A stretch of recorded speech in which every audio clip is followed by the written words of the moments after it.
Hello, everyone. Semi-retired Bob here.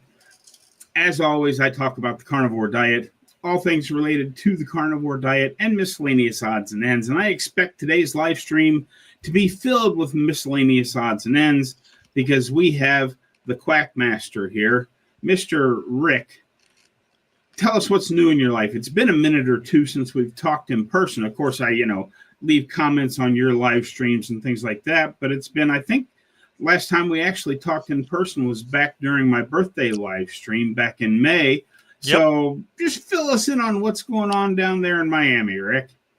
Well, not a whole lot. It's always the same hot, humid weather. Nothing really changes. The rainy season is coming to an end. So hopefully I'm going to be able to work on my truck, which I've been putting off for months because every time I get my toolbox out, I open the hood, the sky gets dark and the clouds start coming. And next thing you know, it's like, oh no, got to bring all the tools back in. And then if I have a day when it doesn't rain, somebody calls me for work, got to go there. It could be plumbing, electrical, it could be anything. And so there's just too many distractions. But other than that, I've been doing my usual. I do my live stream every now and then. I join other people on their channels when they ask me, but there aren't too many people that ask me. I think they're all afraid of me, so I don't know. But other than that, it's the usual life for me. Yeah, I don't understand why people are afraid of you, but here we are. And, I've been running into the same thing in trying to get my car turned into an RV.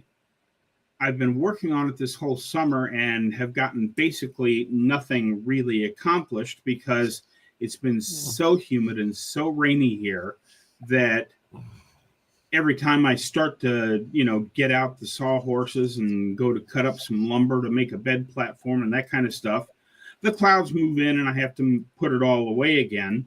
And finally, I'm getting some things done because the miniature golf season is finally over here, which means I have extra time to do stuff.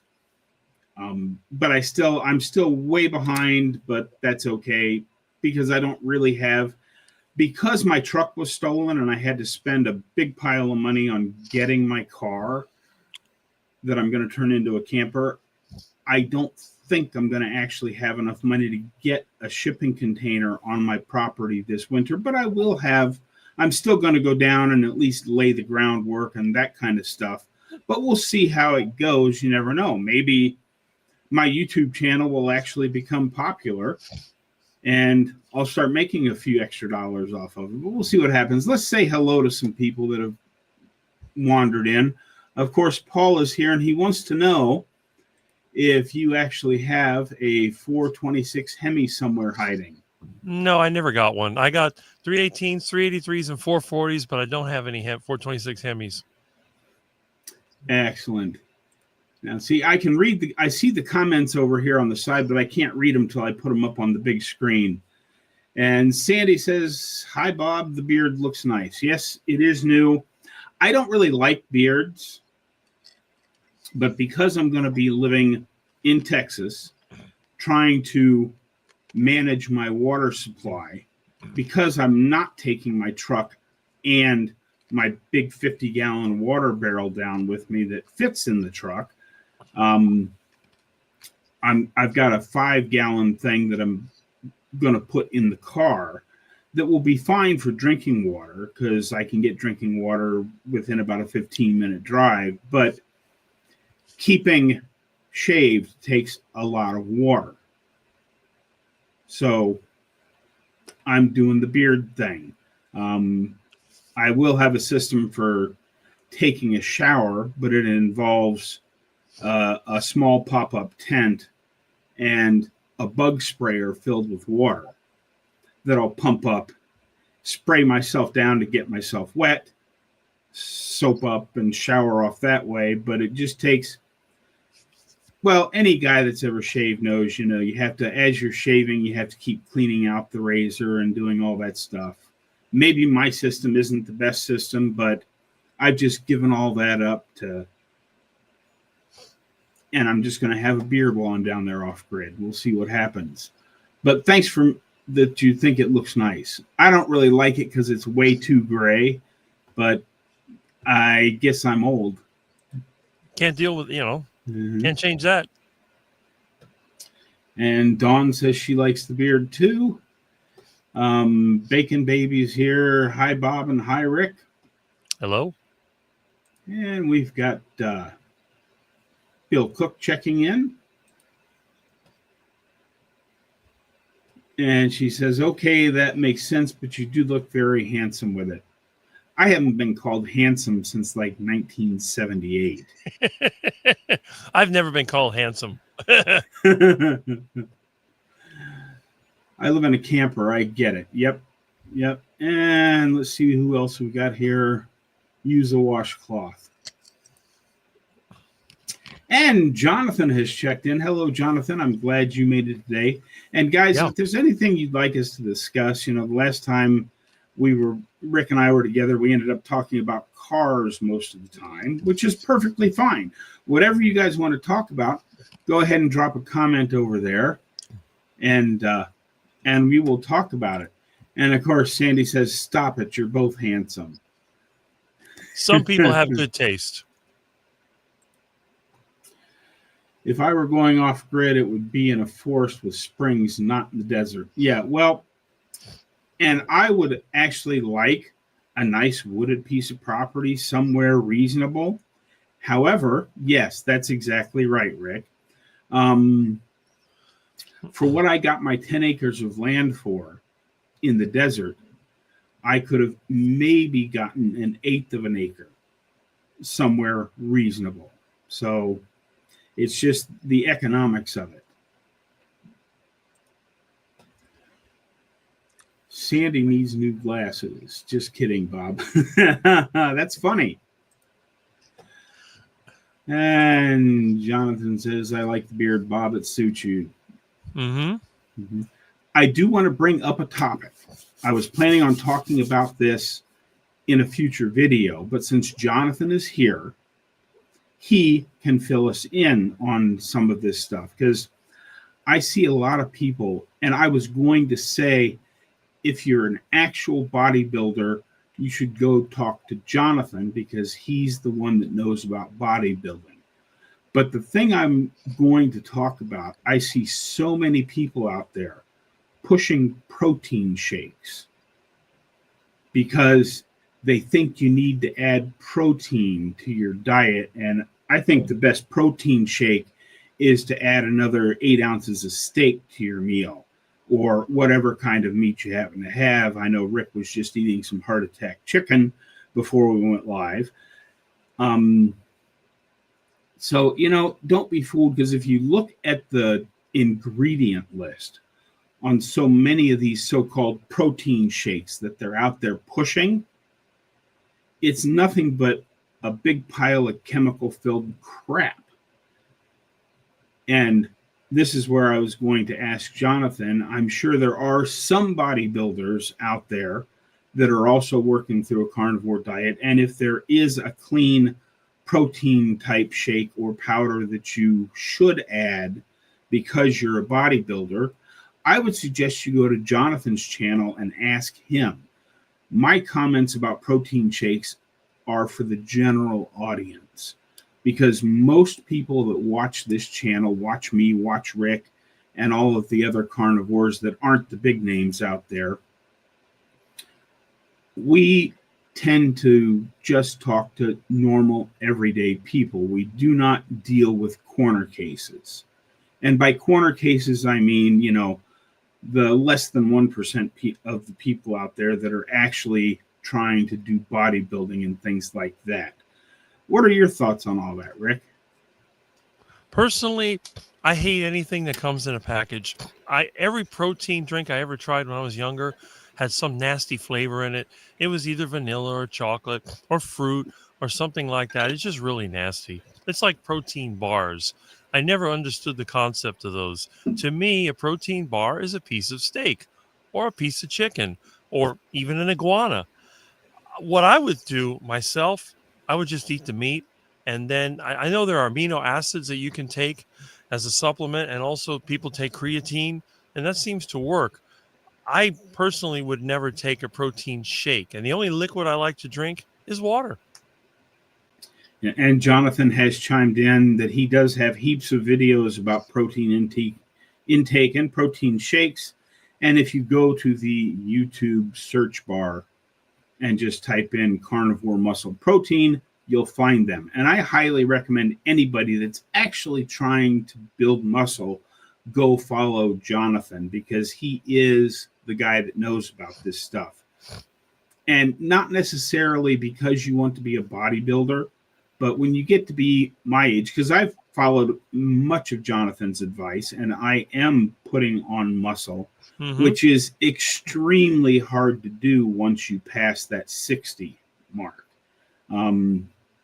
So if you haven't subscribed to Carnivore Muscle and you're watching this, I highly recommend you go do that. Now let me back up in the comments here and see what else we've got. I don't even like beards, but yours looks great. Thank you. Your 1% better got me an extra mile earlier this week, Bob. Excellent. Excellent. And, you know, I talk about this all the time on my show.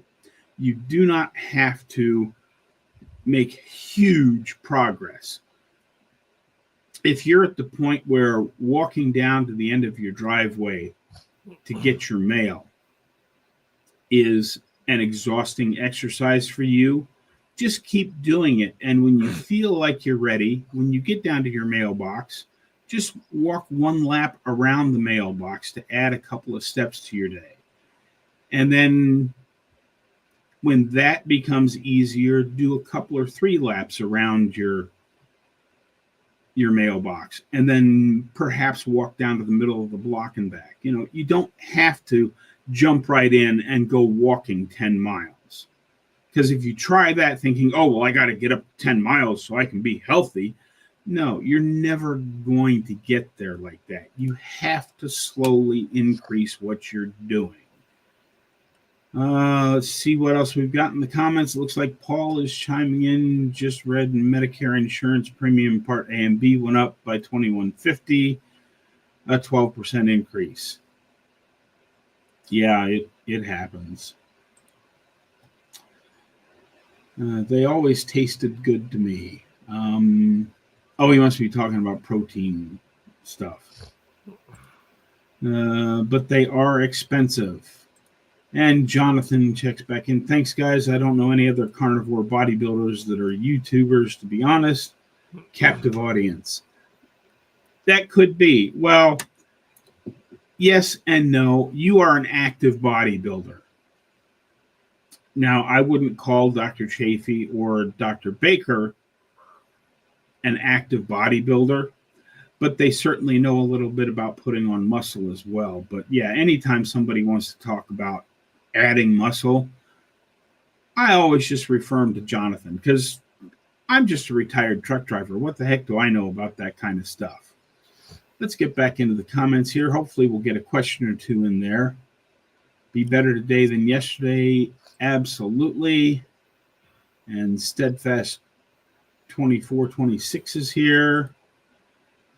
Hello from Louisiana. Had to wait 10 minutes to comment. It's hard to be quiet. Yes, I apologize for that, but it cuts down on the spammers. I have my live stream set up that only subscribers that have been subscribed for 10 minutes can comment. And that seems to really slow down, because the trolls that like to just go jump on live streams and spam out stupid comments, they don't want to wait around 10 minutes. There's too many live streams going on YouTube for them to spend 10 minutes waiting. So that really cuts it all down.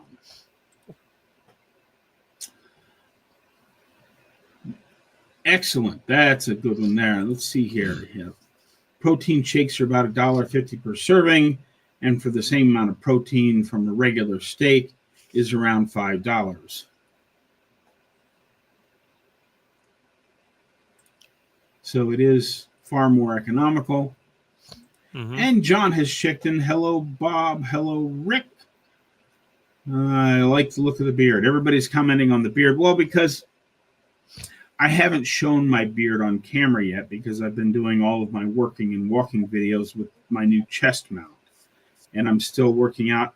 I still haven't found a good selfie stick that I like that will hold my GoPro, because it has a regular threaded pin on the bottom of it.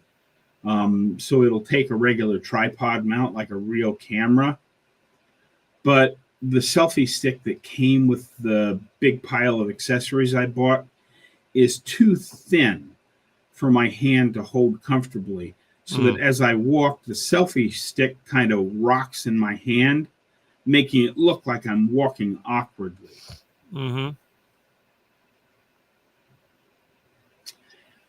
And Kelly Broken Carnivore is here. Hello, Bob and Rick. Definitely not understanding what YouTube is doing. I thought by the last live they switched it back. Here again, it's my channel handle. Well, they must be talking about the numbers that are being added to people's things. I don't know what that's about either. I hadn't really noticed it, but I haven't done a live in a couple of months because I had originally, I was doing Sunday afternoon lives, but then I should probably explain it just a little bit so people know what happened. Nancy, the gal who was working Sunday evenings at the miniature golf course, has family in Ohio, and her granddaughter has been going through a rough pregnancy. And Sandy is Nancy, the gal that works for me, is 72 years old. And she's still pretty doggone spry. She's a retired truck driver also. But she was flying to Ohio on a regular basis to help take care of her daughter and granddaughter and the new great-granddaughter that's on the way. So she had to miss some, and she said, this is getting to be too much flying back and forth. I'm just going to go to Ohio and stay there till this baby is born, which made me the only other person that wasn't actually already working on Sunday evenings be the person in charge for Sunday evening. So that's what happened to my live streams. After I thought I'd found a place that I could always get to, everything changed again. So here we are. Thank you, Carnivore Muscle. And people are saying hello to each other, which I like a lot. Oh, we have a question. Rick, have you ever grown a beard? No, I had a mustache at one time. I didn't want to grow a beard because I thought people might see me as Amish, so I never did that. Now that's funny. I can totally see that with the straight slick hair, dark hair, yep. Tall and thin. I can see why people might think you're Amish if you had a beard. That would be really funny. You could, how Dave Mack has his Bell Shine character. Yeah. You could grow a beard and do extra YouTube videos as the Amish Rick. I just have to get that accent down and I don't know if anybody else is laughing, but at least you and I are entertaining each other here. Yeah. Let's see here. And Granny Boo is here. Hello, everyone. And a question. John says, Bob, how are the plans for going down to Texas going? Yeah, I don't know if I've explained this online here yet, but I was talking to Rick about it. And one of the holdups is coming to an end tomorrow. My boss has had a big roof box. It's actually called a Yakima rocket box that has been in his garage taking up space for 15 years or so. So he said, don't buy one. I have one. You can have it. And if anybody has ever looked at buying rooftop boxes, they're $2,000 or more. But this thing was mounted on his Subaru Forester, which was 2 cars before the car that his daughter is now driving. So it was 3 or 4 or 5 cars ago. Nobody can really remember exactly how long it's been sitting in his driveway, in his garage, taking up space. I even talked to Anna, his daughter, who was born in 2001, when she was working one Sunday with me. And she said, "Oh, yeah, I know exactly where that is. Our Christmas tree's been sitting on top of it ever since I was born." But when I went up to get it last week, the hardware wasn't wide enough to go around the roof rack on my car. So I had to order some new hardware for it. We're going to go put that on tomorrow. But the biggest holdup, because of all the heat and humidity around here this year, normally all of the leaves are down, and I've finished my yard work for the year by the middle of October. Well, as you saw in a video just 2 days ago, I cut the front yard and mowed up all the leaves. And the very next day, which was just 2 days ago, you can look out at my front yard and it is covered with leaves now, because the leaves off the neighbor's tree are just now starting to come down. And usually by now they're completely down. So I have to get all of my yard work done here because I can't come back from Texas to a dead lawn.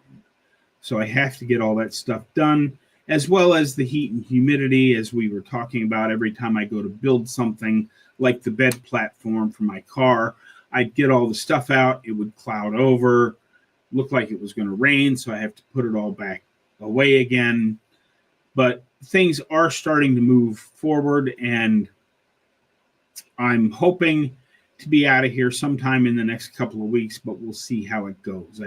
I don't really have a plan, because I had to buy another vehicle thanks to my truck being stolen. And even though I've recovered the truck, I haven't managed to sell it yet. I think I may just list it again, and instead of trying to get $4,000 out of it, which is what it's worth, I'll list it at $2,000. And if somebody gives me $1,500 for it, I'll probably sell it to them just to get it the heck out of here.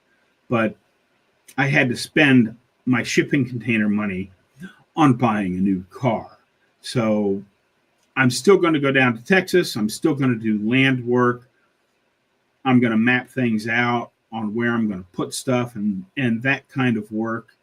But the odds of me having enough money to actually put a shipping container on my property this winter is not super good. We'll just have to see. Maybe William at Patriot Containers will find a fairly decent container that's close enough that it won't cost quite so much. Because right now, because he hasn't really looked yet, but to get a shipping container from the closest yard, which is Houston, to my property, of the $7,200 he quoted me for the container, almost $3,000 of that is the cost of shipping, because regardless of how cheap he finds a container, he still has to pay his driver to bring it to me. So, maybe I'll get lucky and he'll find something closer that will suit my needs, but I don't want an old rust bucket container just to have a container. I might as well just save up and get a good one when I can afford it. Hopefully that makes sense. Now, we got a bunch more comments. We got people saying hello to each other. Okay, there's a big comment there from Paul. Recently, I tried some Live Culture plain and no sugar or sweetener Greek yogurt. It said 5 carbs per 3/4 cup, hard and fast 50-point blood sugar spike, followed by a bad case of diarrhea. Now, Rick makes his own yogurt, and I'm pretty sure I don't know, do you have videos about how you make your yogurt on your channel, Rick? Your mic's not on. Milton. There it is. Oh, okay. My cat loves to play with the switch on the mixer. He can't resist. Trying to think, let's see. It's been a while. I'm trying to remember. I can't remember what the last. Actually, the last yogurt I used was Aldi, but I just made some yesterday. Yeah. So Paul, get with Rick at some point. His email is listed on his channel, and I'm sure he'd be happy to share how he makes his yogurt.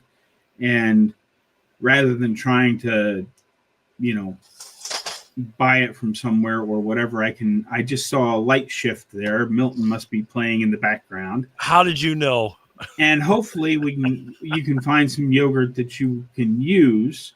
And if not, you know, those of us that are extremely metabolically damaged or were at one point can have a harder time adding other things other than just meat, salt, and water. Rick, of course, has been doing this since like 1983. He's into it like 42, 43 years now. He's never been metabolically damaged, so he can eat things like, you know, sauerkraut and other ferments and yogurt and even the occasional piece of fruit off of his trees because he knows they're clean because he grew them himself. Right. Some of us don't have that option, and we just can't do it. I mean, I know I'm been metabolically damaged enough and have been a sugar addict my whole life that if I have even something that partially tastes a little bit sweet, it could completely throw me into a tailspin. So I just don't do it. But the feral grandma is here. Hello, Wendy. How are you doing today? And of course, everybody's saying hi to each other. Let's scroll on down through these comments because I have Rick here. I have to put every comment up on the screen because that's just what happens. I can see it too. Oh, what are they seeing about here? I must have missed something. Walk and seems nap always follows shortly afterwards. Okay. Hi, Bob and Rick. I've been wanting to say that forever. Well, for about 10 minutes now, at least. Yes. Again, for those of you that are just joining us, and we are up to 25 people, which is pretty doggone good for one of my live streams and the way my channel has been downgraded. I'm not going to accuse YouTube of anything. Maybe I just haven't been exciting enough to keep people looking at my channel, even though my views now are on average about what they were back when I had 400 subscribers. And now I think it's 8,600. But I'm not going to accuse anybody of anything. That would be wrong. So, but I do have to have that subscriber only turned on for the live stream comments. It helps keep spammers and trolls away. I don't know what that emoji is, but my eyesight's just not quite good enough to see it. I may need new glasses, or rather than glasses, I just get a bigger screen. There you go.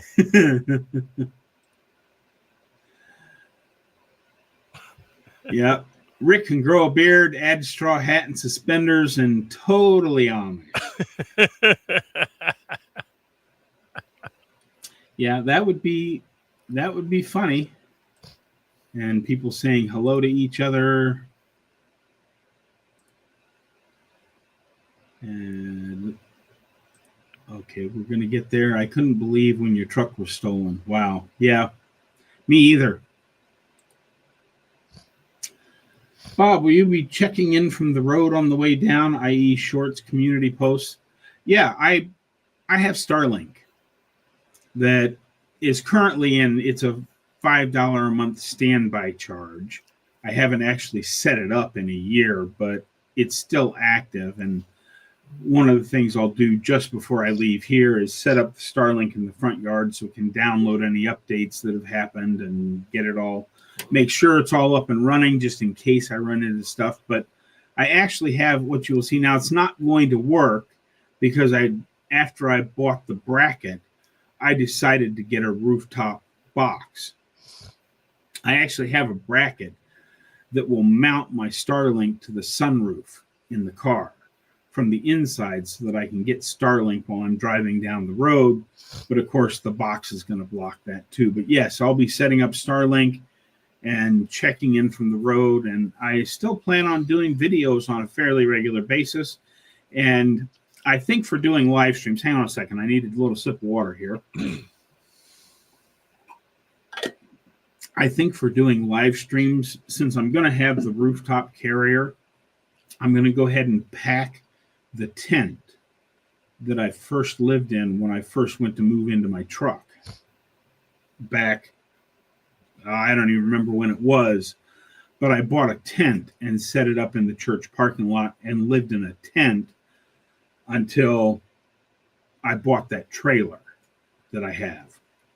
But I think I'm going to pack the tent and then set up a table and a little YouTube studio inside the tent so that I can still sit down someplace out of the wind and have a live stream that isn't, all hunched up in my car, because there's not going to be a lot of space other than sleeping and cooking in my car. It's going to be hard to do live streams from my car, but I think if I take my tent and get it staked down good enough so the wind doesn't just carry it over to the next county, I should be okay. I wish I could use protein shakes sometimes, but I have limited tolerances for whey protein, not allergic to dairy, but might get there if I push my luck. Yeah. And I understand why some people will turn to protein shakes, because the price of beef is really expensive. What's the price of meat doing down there in Miami, Rick? Well, it depends. The very cheapest ground beef you can get is about almost $5 a pound now. It's way up there. Steak, cheapest steak you can find is $8.99 a pound. And if you're looking at ribeyes, you're talking $14 a pound or more. It's absolutely ridiculous. Yeah, and that's one of the things I wanted to talk to, and we're going to talk to Rick about ways to cook it. We are coming up on the Thanksgiving season. I don't know if it's happening everywhere yet, but I saw an ad from one of the local grocery stores that I get ads from in the mail. They are currently selling turkey at 49 cents a pound. Now, I know that there's bone and stuff that we're not going to eat included in that, but 49 cents a pound is still really cheap meat. And the thing I came up with, well, of course, I'm going to buy some, because that's just, at 49 cents a pound, you can't pass that up in this day and age. But now we're going to turn to Rick, and he's going to tell us how to actually make heart attack turkey. Well, it all depends how many resources you have. You can do an entire turkey heart attack style, but you're going to need a lot of lard, and you're going to need a really big pot and a burner. And you'll want to do it outside, because if you heart attack your entire turkey, there is a risk of burning your house to the ground. Now, it's not as dangerous as the people that use vegetable oil. That stuff is really volatile because it oxidizes so easily. But all you got to do, if you want to fry the entire turkey, you got to make sure you remove everything that's in it. Sometimes they'll put one of those little plastic things that pop up when you put it in the oven. You want to make sure that's out of there. Take out the bags, the neck, the giblets, or whatever else. And you want to dry that turkey thoroughly. Make sure you don't stuff it, because if you fry the turkey and you stuff it, you could explode your turkey, and it's going to taste really bad. So if you're going to do it heart attack style, the whole turkey, you need a lot of lard. I would go with at least 20 pounds of lard if you have it.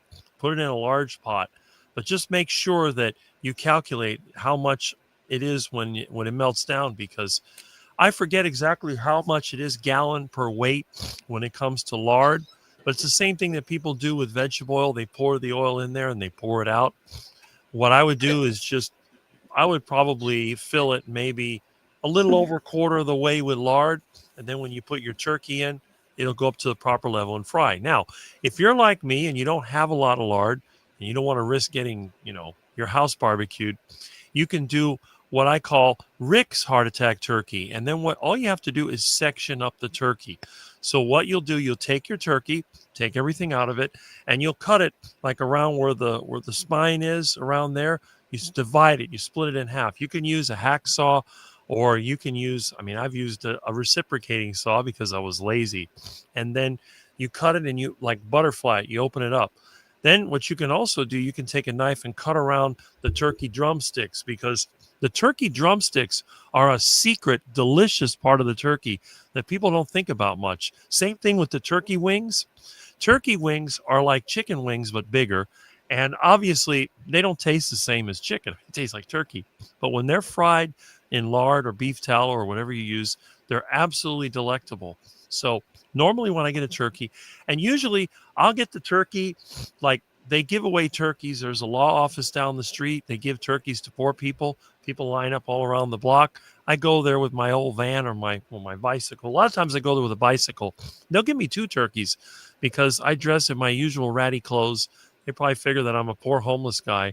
So they hand me 2 turkeys. Now I do have to ride 5 or 6 miles with 2 turkeys, but it's not so bad. They're frozen solid. And I'll put the turkeys, one in the fridge and one in the freezer.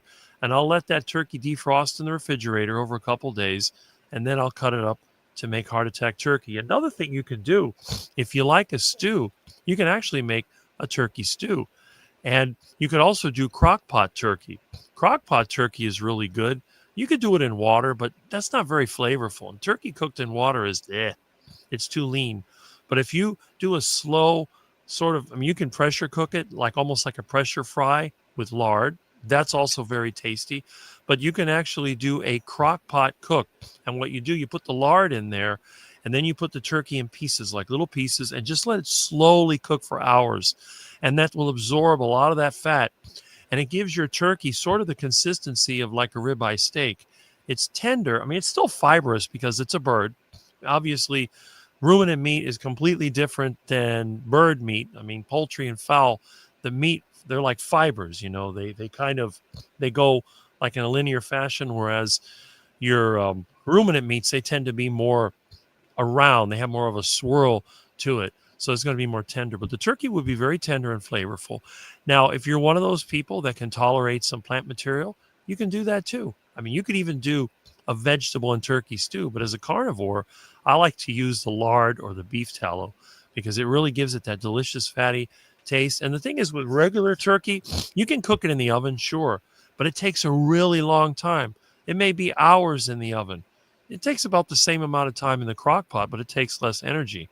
When you fry it heart attack style, if you do a whole turkey, it may be 40 minutes, maybe 50 minutes max. Turkey pieces, it could be as little as 20 minutes.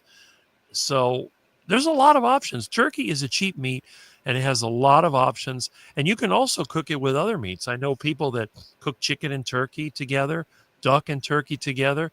I know people that even do seafood and turkey together. It's a pretty good meat.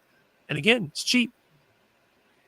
Absolutely. It is. It's so just keep that in mind, all of us that are budget conscious, because, I'm guessing there's not a single person in the chat right now that if I said all you have to do is sign up and you're going to have a Dr. Chafee refrigerator in your house so that when you open it up, it's stacked full of dry aged ribeyes, everybody would be like, oh yeah, I'm in. I want that. It would be awesome. But the fact is, most of us, if we were to try and eat like people like Dr. Chafee and have nothing but dry aged ribeyes all of the time, we could afford to eat a couple of days a month and would have to fast the rest of the month because it's just not affordable enough. So if you need affordable, don't forget that Thanksgiving season is upon us, and there will be lots of places where turkey is on sale. One of the grocery stores that I go to, they always have a sale, and I'm watching for the flyer to come out, that if you buy $50 worth of other meat from the meat counter, you get a turkey for free. So, and it's not limit one. If you buy $100 worth of meat, you get 2 turkeys. And if you buy $150 worth of meat, you get 3. So we can really supplement our freezers with turkey. So don't overlook that. Now we're back into the comments there. Target Prime Rib is here saying hello to us. And yeah, see, make a yogurt video. And Bill Cook says it's nap time. I completely understand. Milton must be toddler age. Talking about how he was on the lights for you there. Mm-hmm. Let's see, that's built into cats. Mm-hmm. Mm-hmm. Remember to like, please. Yes, absolutely. Hit the like button. Let's see here. Everybody hit the likes. Yes. And now we have another question coming up from John, who says, Rick, do you have any good recipes for iguana stew? Well, that depends too. It depends on what flavor you like. Now, what I do a lot of times with iguana, I just boil the iguana. And I made videos on that. If you look at my channel, I had, I think, 4 or 5 iguanas in my sink, and I cut off the legs and tail. And then I section them up in convenient sized pieces. I get some water in a pot, a little bit. I don't put salt, but you could if you want to. And then throw all the iguana pieces in there, turn the fire on, and let it start cooking. The iguana meat will swell as it starts to cook. And then when it gets kind of bulgy, you take it out with tongs, put it on the cutting board, slice into the skin, and then peel it away. It peels very easily. Now, once you've done that, you can fry it, so you can dip it in eggs, pork rinds, or whatever you want to put on the outside of the iguana and fry it. Or you can continue to boil it, but at a slower, more of a simmer. And it all depends on what you can tolerate and what you like. If you want to add spices to it, that's the time to add spices to it. Put the spices on the iguana meat. If you like garlic or onions, you can add that in there too. I don't add any of that because I like iguana meat the way it is. But that's the best thing that you can do. I mean, first of all, after you have cut up your iguana, I mean, you killed it, you cut it up, then you want to boil it long enough until the meat expands. Then you want to slit it and get the skin off. After that, it's up to you. You can choose to fry it. You can choose to continue to boil it, or you can make a stew out of whatever ingredients you have. Some people love garlic and onions. You can put that in there. But again, if you're strict carnivore, you probably don't want that in there. The other option, which is kind of nice, after you boil your iguana, you can use either cream cheese or you can use, what's that other, sour cream. You can use it with sour cream. And of course, butter, if you like lobster and you want your iguana to have that lobster-like taste, you can boil the iguana to get the skin off, then put it into a steamer basket and keep the iguana above the water, let it steam for a while, and then when you take your steamed iguana and put it in a dish, put some butter on top of it and move it around in the butter. And it's not exactly like lobster, but it has that sort of taste. You know how when you crack open the lobster and you get that butter in the lobster? So you can get that too. But it really depends on personal taste. For me, I just boil it and eat it. I don't really care about anything else. Thank you for that. Tents are great, except when there's a hunting cabin to use. My tent gets year-round use. Yep. And my tent's not a super strong tent. I don't expect it to last more than this one winter down there, but it wasn't super expensive. And then maybe once I get the shipping container on site, or if I'm not going to do that right away, perhaps I'll buy a better tent. We'll just have to wait and see how we can do. See here, a U.S. beef cattle herd is at the lowest level in 75 years. Yes, it is down, and I've seen some plans for like some Argentinian beef to be imported at a reasonable rate. Hopefully, between that and expanding the cattle ranchers back out to where they should be, we can get beef prices back down. Because here in Omaha, I was a little on the shocked side because it had been a while because my freezer had been full. The tube of ground beef, the cheap stuff from Walmart that I buy that has been hovering around $30, making it about $3 a pound for basically forever, was like $39.99. So it was almost $4 a pound. So it's, gone up by at least 25%. And it's ridiculous, which is why we're talking about turkey and chicken and pork today, because beef has gotten stupid expensive. And like most people, I feel better when I do just beef.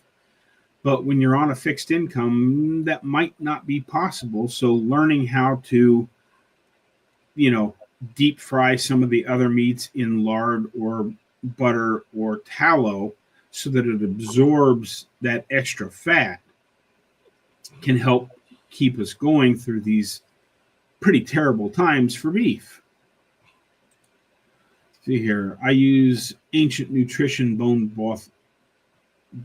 broth protein because, well, I like it. And, that's just it. I talk about all kinds of different things on this channel, and Rick talks about a bunch of different stuff. The bottom line for any carnivore-ish, keto, low-carb diet, if what you're doing is working, if you feel good with what you're doing, and you're seeing the results you want to see, there's no reason to change what you're doing just because Bob says he doesn't like something or Rick says he doesn't like something. That's one of the reasons why I enjoy having Rick on this show, is because he's not one of these people that, oh, well, if you're not just eating grass-fed, grass-finished ribeye steaks every day, you're not really a carnivore. He doesn't do that, and I don't do that. You've seen what I eat. Yeah. You are not above chasing down a chicken in the grocery store parking lot. That's right. And bringing it home to cook it. You saw my videos, didn't you? Oh, I watched most of your videos when I have the time, Rick. People think I'm faking it. I really am poor. Mm-hmm. Heart attack turkey is popular here. Yep. When my family fries turkey, they shoot it up with a syringe. Okay. I don't know how that works, but I don't really do that kind of cooking here because I don't have any deep pots. I mean, when I, make my version of heart attack chicken, I put like 2 sticks of butter in my skillet and then lay the chunks of chicken in there, and then I turn it, and then I keep using the butter till all of the butter has soaked up into the meat, and I'm done cooking it that way. That's how I do. And this question will bring us back to a topic. Semi-retired Bob does not reference my work status. Semi-retired Bob came right after my heart surgery because I could not get requalified to drive a big truck due to my heart surgery. I had to sell my rig. I got out of trucking forever. And one of my clever cousins says, does that make you semi-retired? And I thought about it and said, Semi-Retired Bob is an okay kind of a name. So that's where the name comes from. It has no bearing on my work status. But unless, of course, you've been around the channel for a long time, you don't know that because I don't talk about it very often. But I do, in most videos, say, don't listen to me. I'm just a dumb retired truck driver. What the heck do I know? So that's where semi-retired comes from. And yeah, Vince, there's a story in that. Yes. See, Feral Grandma has been around almost since the beginning. She knows. So you're interviewing a cheater dressed poorly to get free turkeys. That's low. What? Someone's referring to my experience getting the free turkeys they give out. But I dress poorly because I am poor. I'm not going to wear nice clothes to ride a bike in 90-degree heat. Okay. And we have Rick is the original electric carnivore. Mm-hmm. And correct, I was adding an option for clean, non-whey carnivore's protein powder if someone wants one. Okay, and it looks like we've come down to the end of our... Oh, we have another comment here. The beard makes you look like a carnivore guru, Bob. Oh, that is funny. Oh. Besides Walmart stores close to Terlingua, you should get used to looking at the HEB grocery store website. There will be an option to select the one nearest your zip code. Yeah, I haven't really looked into a lot of that stuff. There are a couple of touristy type shops near Terlingua because it's right next to the entrance to Big Bend National Park, that say they carry groceries, and one of them advertises that they carry meat. Now, I'm assuming it's going to be really expensive there, but Alpine, being about 75, 80 miles away, is where I will probably make a bi-weekly grocery run to pick up massive quantities of meat.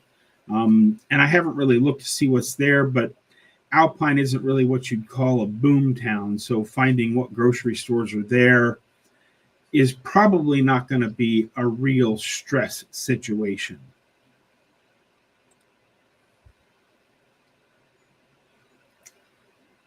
Uh-huh.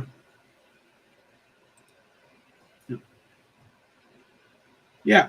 Rick, how is your hair so dark without any gray? Oh, he's got to answer his phone there, so I will give my opinion on what I think the answer to that question is. Rick's hair is so dark without any gray is because he's been carnivore and having proper nutrition for 40 plus years.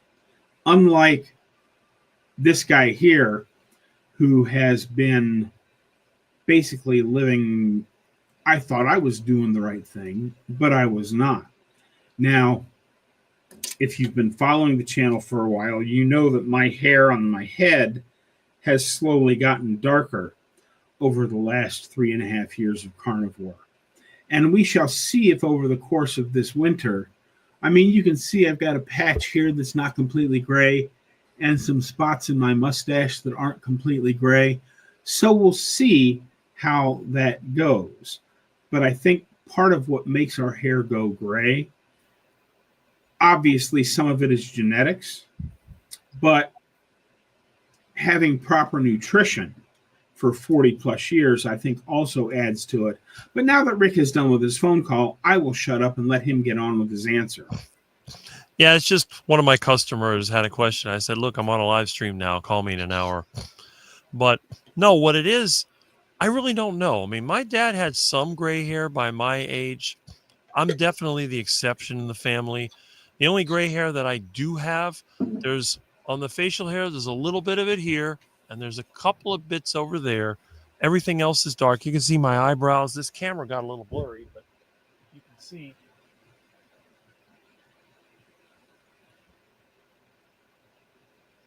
I don't have any gray hair anywhere. I don't know if it's the diet. I don't know if it's the fact I put lard and tallow in my hair every day or if it's genetics or what it is. But the other thing, too, is that I don't get stressed out too much. I've had people tell me, you know, they may be type A personality. I'm type B personality. I don't get offended. So that may be part of it. I keep my cortisol low. I don't know what it is. But I do have to admit that I've never seen another 57-year-old that was free of gray hair like I am. Yeah. And I mean, I'm actually, even though I'm mostly bald, I got the two big bald spots here, and I can't turn my head down to the camera like Rick just did. And I'm not going to because the whole back of my head over back here is bald. But I'm still way ahead of the game because my dad was completely bald when he was a sophomore in college. And it's not because he shaved his head. He just didn't have any hair on his head. I, at least, do still have hair. So I'm way ahead of the game genetically already. And now that I'm carnivore, my hair actually grows a lot more. I mean, I used to, even prior to carnivore, I cut my own hair. It was, probably 15 years ago or more that I decided that And of course, it went up to $12, and now I'm sure it's much more. But paying $12 for a haircut just did not make sense to me. And at the time, I went on to Amazon and bought a pair of clippers, electric clippers. It was like $25. I thought, well, gosh, if I cut my hair twice, I'm ahead. I've been using that same set of clippers now for whatever it's been, 15, 16 years. I don't remember exactly when I bought them. But now I used to about once every 9 to 10 months, just take the clippers and clean all the hair off my head. And I'd look bald for a couple of weeks till it started to sprout back out and get stubbly. And now I've got to do it about every 4.5 to 5 months because my hair is actually starting to grow a little bit again. And I agree, Lizzie. Rick looks very clean and presented, so I don't get his comments. Alrighty. Alpine is a college campus town. Sol Ross is there. I don't know what that is, but I'm assuming it's a college of some sort. From what I've seen, pretty much every town in Texas is a college town because there's a lot of colleges down there. And that will bring us into, I see 100% coming on a smiley face there. What part of Southwest Texas will you be living in? Is it close to El Paso, Texas? Yes, it is. My original piece of land that I went to last year was actually about 150 miles due east of El Paso, out in that pointy part of Texas. But of course, there was no actual road there, and I did a land swap, and now my land is at a place where it was quite a bit more expensive, but they actually, part of the fees for living there cover road maintenance. So I'm sure they're still not smooth, but at least once a year they come through with a grader and make sure the roads are still open, at least, which is a really big plus. If you look on the map, you will find Alpine, Texas. If you go 80 miles straight south, you will see a big patch of desert near a town called Terlingua. And you will also see the entrance to Big Bend National Park. The actual entrance to Big Bend National Park off of, I think it's State Highway 117 that you take south out of Alpine. But my property is about 3 miles from the actual entrance to Big Bend Park. So some of the plans I have for it into turning a section of it into like an Airbnb rugged style might work out 5-10 years from now. We'll see what happens, but that's the part of the desert I'm going to be in. And close being a relative term. Yes, my original property was, like I said, about 150 miles due east, and El Paso is still the closest big town, but it's, I want to say 160 miles away or so. I don't know. I haven't really looked at it that close. Before I made this land swap and got the chunk of land that I have, I just looked at Terlingua and Alpine and decided there was enough stuff there that I could survive there. I might have to pay to have huge loads of lumber for when I go to build my roof shipped in from El Paso. And I know that building will be more expensive just because shipping will be farther. The thing that I was looking at originally, there was actually a hardware lumber store about 15 miles from my first piece of property. And now I can get the same stuff 80 miles away. So if I have to pay to have it delivered, it's going to be more expensive to have it delivered to my property 80 miles away than my property that would have been 15 miles away. But that's just one of the things we have to live with, because to make the old piece of property work, it would have cost me thousands of dollars to get a bulldozer out there to cut a driveway in. And I certainly couldn't afford that and can't afford that. Before we get going here, because we're coming up on the hour mark, I said we'd go over if we had enough questions, but the comments seem to be slowing down. Is there anything you wanted to talk about before we go, Rick? Well, there's actually a few things. As you know, next month, there's the Hack Your Health Conference, which is, second week of November? I think the week of the 14th and 15th, or somewhere around there. So I've been trying to get my truck ready to drive there. I'm not sure if I'm going to be able to do that. I may have to find another way to get there. Then I also have to figure out how to feed my cat while I'm gone for 3 days or whatever it is. So I've been looking around, see what kind of cat feeder there is, or what if I could build something. I guess I'll give him some dried meat inside of a cat feeder. But if I can, the rainy season has stopped pretty much. I mean, there's a hurricane down there around Jamaica, so we got a lot of wind coming this way. But once that passes, I'm sure the rain here will stop. Hopefully, I can get the engine in the truck. But that's the main thing that I'm thinking about. It'll be the first time that I go to a place where there's other carnivores and other people that may have seen me online, and they say hi in person. And the other thing that's going on is on my YouTube channel, I had someone donate some money so I could build a better computer. So I'm thinking about building a better system, and then I'll do some edited videos. So what I'll try to do is I'll continue to have 1 day a week for live stream, which should be Saturday. And then I'll make edited videos on different subjects. And again, I'll still do the ride and talks because some of my viewers really like those. And I think it's like your walk and talk and mow and talk is kind of a similar thing. Okay. Oh, and we have a question here from John. I don't know enough about his current situation to know, but I heard in the live stream yesterday you got into some kind of something with Mitch. But the question here is Mitch doing all right? In my opinion, he's fine.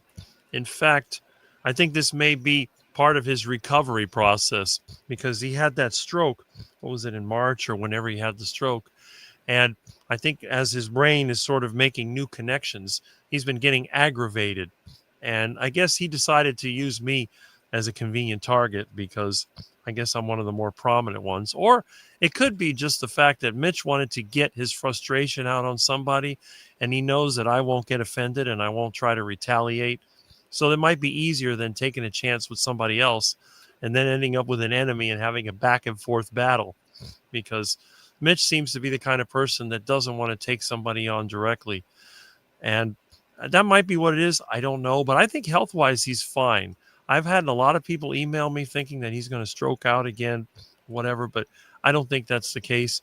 I think it's actually the opposite. So, but he did drive away some people, and I think he attracted more people. So it might just be like going through the cycle, get rid of some of us that have watched him for a while, maybe attract some new people. I don't know. You never know with YouTube. It just never makes sense to me.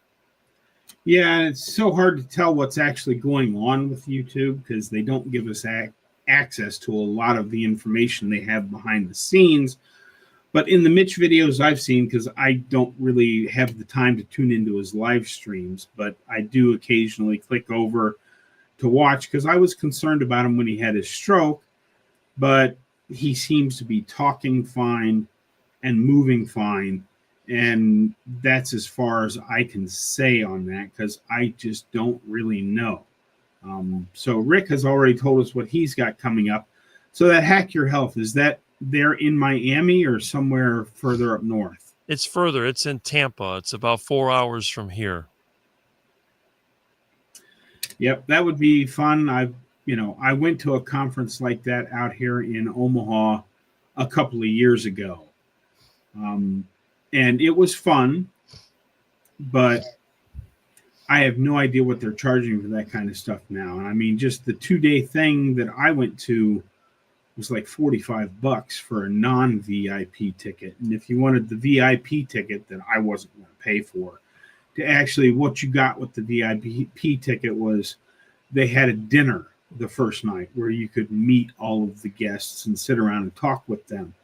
But that was like $240. I'm like, no, I'm not going to spend that kind of money just to sit down and have a meal with some of my now not so favorite carnivore. influencers.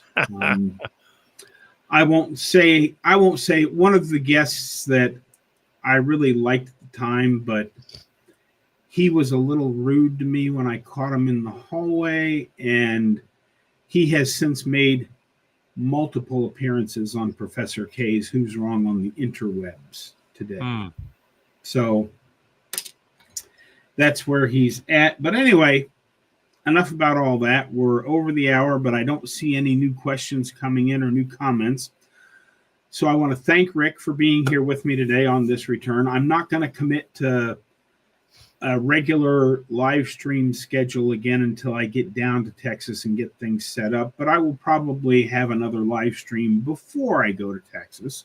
We'll see. Like I said, as I say many times in the video, we'll have to just wait and see what happens, because I never know what's going to happen. But I want to thank Rick for being here.